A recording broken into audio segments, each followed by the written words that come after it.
Hi, I'm Lance Nichols. This is a Week 2 update, Montana Space Grant Consortium's Borealis program. Let's jump into it. All right, back where we started last week with Isaac. Isaac is still working on the Cut Down 3 board with me. So we've run into a few difficulties with that, but it's coming along, and we're supposed to fly next week, which is the big testing opportunity for all of the projects that everyone's working on.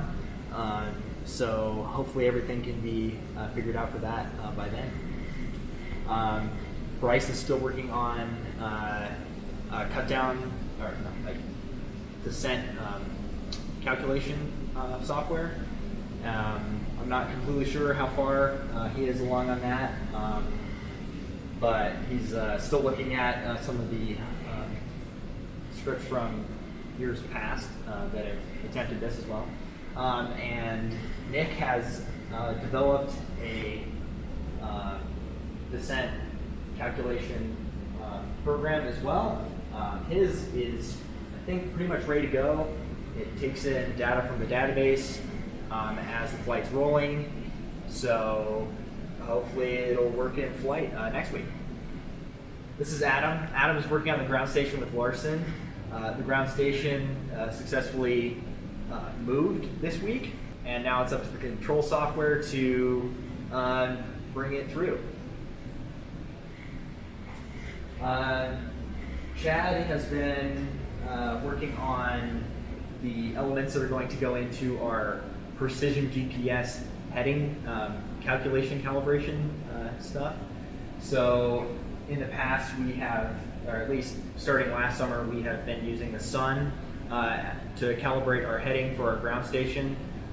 So we would like to have a backup for that in case the sun is behind a cloud or something like that. So that's what he's been working on. So basically the lasers point between two precise GPS locations. I'll make a video on it when it starts working, but that'll be good. And then also he's working on developing a foam cutting machine so that we can cut our foam for our payloads. Basically, it's a hot wire cutter. You just have some resistive element that gets hot, and you cut your foam.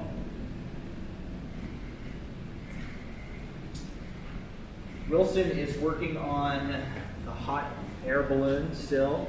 We have begun the attempt to reverse engineer a Raven zero pressure balloon that we flew last summer that has a valve on the top.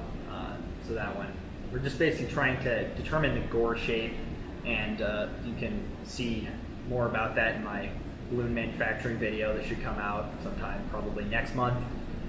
So when I talk about manufacturing zero pressure, super pressure, and hot air balloons, and this will be our first hot air balloon manufacturing attempt, so there will definitely be some videos about that.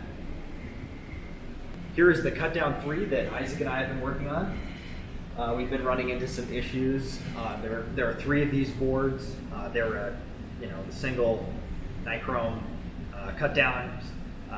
There will be a video about cut downs that I will make. I'm not sure when that will be, but probably sometime next month or maybe late this month, because it's a vital component of the flights.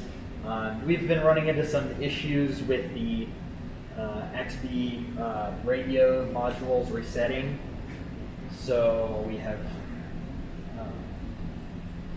not made much progress this week, which is unfortunate, but we are really getting to the bottom of the boards, so hopefully we can figure out why they are acting the way they are and make them reliable for the flights, because they are a mission critical component. Additionally, Chad has manufactured some plates for me as I move forward with my laser cutter machine that I am developing and working on. So there'll be a video about that when that is probably halfway together, because it's going to be a pretty large project. And then coming down to Timmy. Timmy has pretty much finished the waterproof box that the cut down 3 is going to go into. So it's pretty substantial and hopefully waterproof for our ballooning component that works in Florida, flying straight into thunderstorms and landing in the ocean. So we definitely need some waterproof cut down for that. So this is pretty much done. So good job, Timmy. It'll be great to see it all working together once the boards start behaving correctly. So that'll be good. And then Larson has been, like I said, working on the ground station. He's going to be developing some Arduino code that will be doing the ground station calculations.